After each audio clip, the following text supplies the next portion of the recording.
World Dairy Expo Review brought to you courtesy of World Dairy Expo and Dairy Farmers of Wisconsin. I'm the fabulous Farm Babe Pam Jahnke, and we are in the beautiful kitchens here at Dairy Farmers of Wisconsin's headquarters in Madison. Of course, we'd like to be on grounds at World Dairy Expo sharing everything that Dairy Farmers of Wisconsin does for the industry. Remember, that's research, education, promotion, and advocacy. But it's not happening this year, but I'll tell you what, the staff at Dairy Farmers of Wisconsin remains very active on behalf of Wisconsin dairy farm families and the businesses that are part of our Wisconsin dairy industry. And this fellow standing to my left, Adam Brock, can tell you all about it. Now, he has got a really critical role, especially in light of 2020. He is the Director of Food Safety, Quality, and Regulatory Compliance. Now, at first blush, you're like, oh, this is going to be fun. But seriously, listen in as we talk about what Adam does. So you and I have talked pretty often, Adam, about your position coming from the food service industry and being a part of that compliance side for them. So tell me, as soon as you saw COVID-19 starting to come our way, what automatically tripped in your mind? Well, the first thing that tripped in my mind was we have to keep things open. If you saw that restaurants immediately were closing, that means less opportunities to get milk into the restaurants. Plants, if they shut down, guess what? We have nobody to produce the product. So number one was, how do we keep the supply chain open? Right. How do we keep markets for farmers? How do we keep restaurants going? Everything was keeping the flow. That was the first thought. So we did team up with CDR and others to create a hub, and that hub was for the entire industry.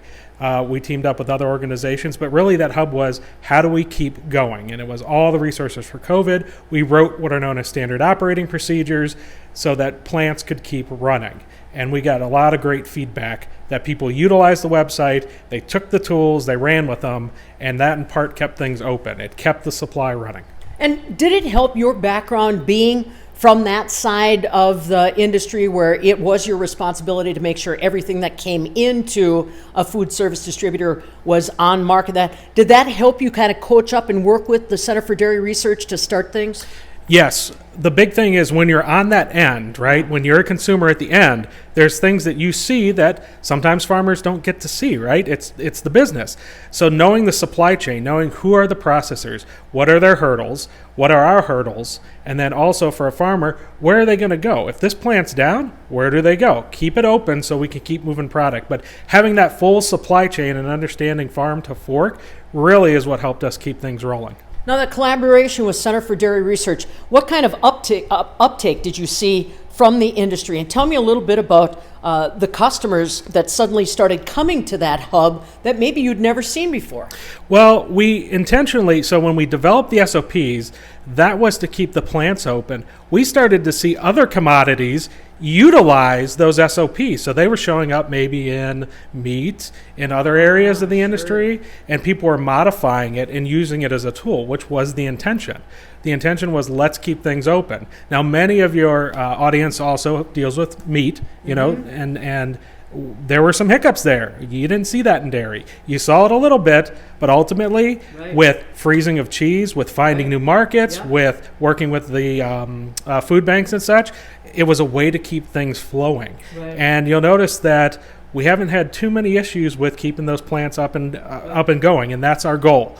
So we had a lot of customers from across. I had a bakery reach out from the baking industry, asking some questions about it. So how do we keep the whole food supply going? And then you saw the articles, and I know we had discussed at one point trucking and logistics and everything that was going crazy.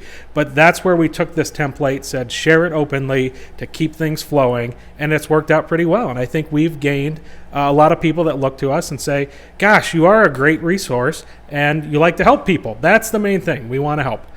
That's our goal. Right. And always keeping quality in mind. I mean, I've talked with Adam a couple different times, and it's amazing. You and I may talk about quality at one level, and Adam takes it all the way up here, because that's where you live, is making sure that the customer, maybe it's a business, maybe it's the person working with our product, gets exactly what they want, and in the end, the consumer gets exactly what they want. Well, and I think farmers know what quality is. They grow up, they know what farm, they know how to farm, they know how that quality is.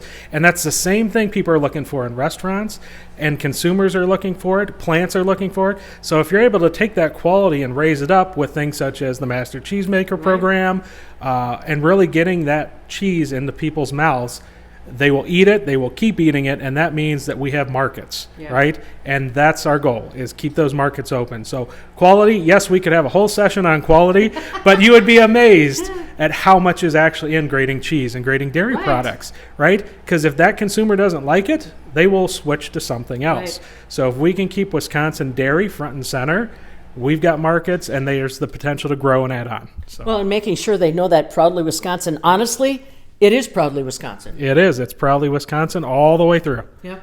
Adam Brock, like I said, he is the guy you want to talk to if you want to get into a discussion about what is quality, definition of quality. He can tell you all about it. Why? Because he is the Vice President or Director of Food Safety, Quality, and Regulatory Compliance, and you only got a sliver of all the things that he's into. And maybe most importantly, what it does show is the collaboration, dairy farm families, your dollars, your research, promotion, and education dollars, instilling that will of collaboration. And like you said, keep things moving, make sure that the dairy farm families are always represented no matter what happens, even in light of COVID-19. That's why we're doing this World Dairy Expo review. I want to thank my partners, Adam Brock, along with World Dairy Expo, as well as Dairy Farmers of Wisconsin. Follow that story online, wisconsindairy.org.